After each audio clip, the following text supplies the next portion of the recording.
two bits of news that we're going to talk about here. Let's go into it. Francis Ngannou, Tom, still don't know. But we apparently, Chatri Sichiatong, who runs One Championship, had a meeting with Francis Ngannou, claims to have offered him 20 million to fight in One. We don't know for what. Yeah, exactly. And then he said, we couldn't come to terms. He said he wants to be on the board. Okay, whatever you say, mate. And then people seem to believe this, and now there's this weird narrative going around that Francis has, quote, fumbled the bag. Well, here's the thing, is that Francis hasn't actually said anything yet, so there's been no announcement about where he's going. It seems pretty clear where he is going to go, which is either PFL or Bellator. And until there's an announcement, I feel like you should really stop listening to what Dana White and all these promoters are saying, who really had no hope of ever getting him in, because One weren't going to sign him. He wasn't going to go work in Asia. He wasn't going to go to bare knuckle. Your man had to remortgage his house twice to run last week's show. How is he going to get Francis Ngannou? Like, no offense, pal, it was a great show, but like, let's be honest here. You know what it is, Joe? It's whilst we have to be patient,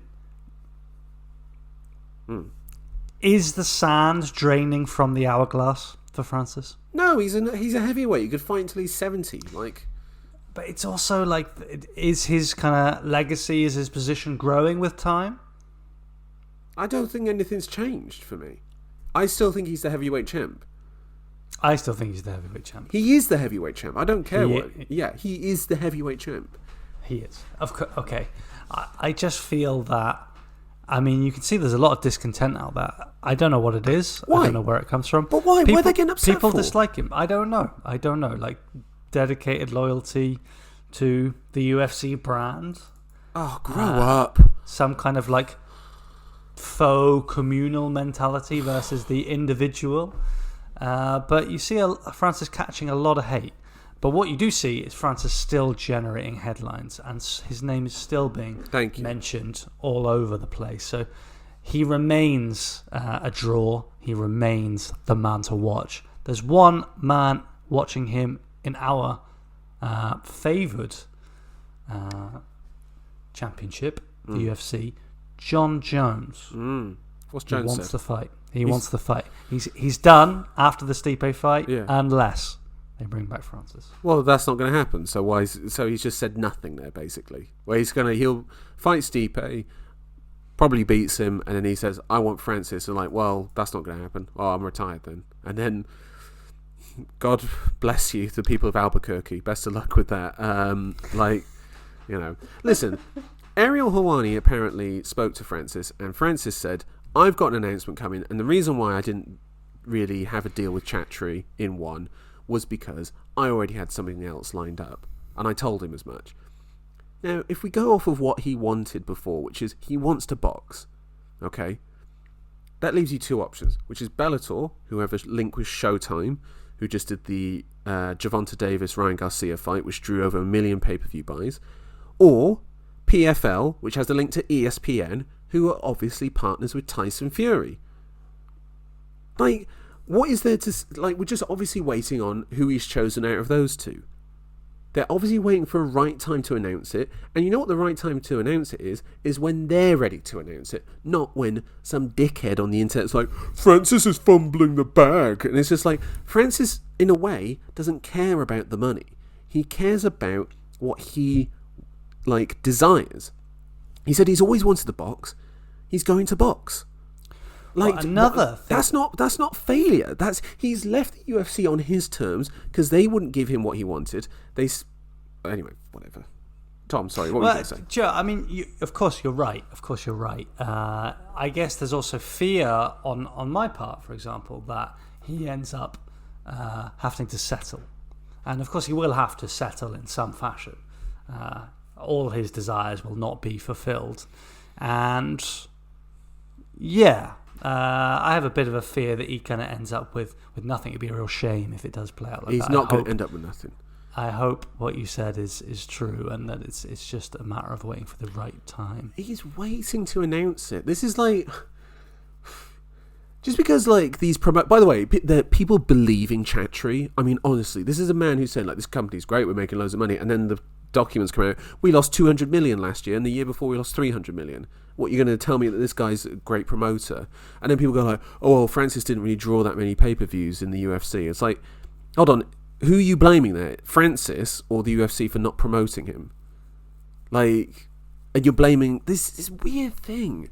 This weird brand loyalty to the UFC. Like, I feel like these people aren't real MMA fans in a way. You know, because they seem to form a majority, Joe. Like, really, you see a lot of flack out there for Francis. Yeah, because he's not said anything. But he doesn't have to say anything. And then when he says it, they'll be excited. Oh, I'm fighting Deontay Wilder in August. Get hyped. And people will be absolutely losing their mind. I'm fighting Anthony Joshua, you know, in Madison Do you expect Square that first boxing matchup, a fully sanctioned 12-round boxing matchup? I think I'll be first. What? I know. That would be wild. It would be wild, and then everyone will go like, what a wild man, I can't believe this is crazy. And then he'll probably lose, and then everyone will be like, oh, he lost. And then you'll be like, yeah, well, that's what you expect. Probably lose? Probably. I'm giving it... Hold on. If someone has a 1% chance, it's probably lose. You know? Okay. So, you know, anyway. I just think people need to chill out. You know, and they say like, oh, he turned down this huge deal from the UFC. It was an $8 million to fight Jones. It wasn't $8 million per fight. Yeah, this is part of the headline that's emerged that if he were to lose that fight to John Jones, he would take a significant reduction in wages.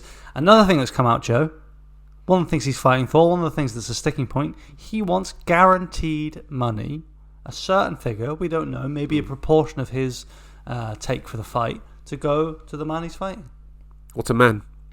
And people want to try and say that this guy's the villain. Honestly, I feel like these people actually probably knew MMA fans that don't understand that, like, Dana White is a dickhead. And that, like, no, really, though. Like, really. Like, he's a fight promoter. These people don't know fight promoters. Which is fine if you don't know. But I'm telling you, these people are liars. Look at the promotion for Gane versus Jones. Just that Francis Ngannou doesn't exist. Are you going to watch that and go like, well, who's that weird tall black guy that was never mentioned of again? That was odd. Whatever. Anyway, last bit of news. Gone a little bit long on this week's pod. I know listeners savour every second of this. Conor McGregor is still not in the testing pool, so his fight with Michael Chandler has not been arranged. And Chandler has said, if he doesn't fight me, that'll be a stain on his career. Tom, what is your reaction to that? Sickness. Sickness, a tinge of sadness. Not because I really have to see this. It's just the saga. It's the debacle, Joe. I know. And we've got the Ultimate Fighter starting soon, and it's just odd, isn't it? It's just absolute par for the course, though. I would have expected nothing less. And Conor just sinking further down the drain. Yeah. Or down his bottle of piss whiskey, and yeah, very odd. Did you see, by the way, the video from Bare Knuckle where he yelled an instruction to Eddie Alvarez in the fight? Did you see this? It was like throw an uppercut, Eddie. He threw it, landed it, and then Eddie pointed at him like, thank you. Brilliant. The enduring appeal is still there.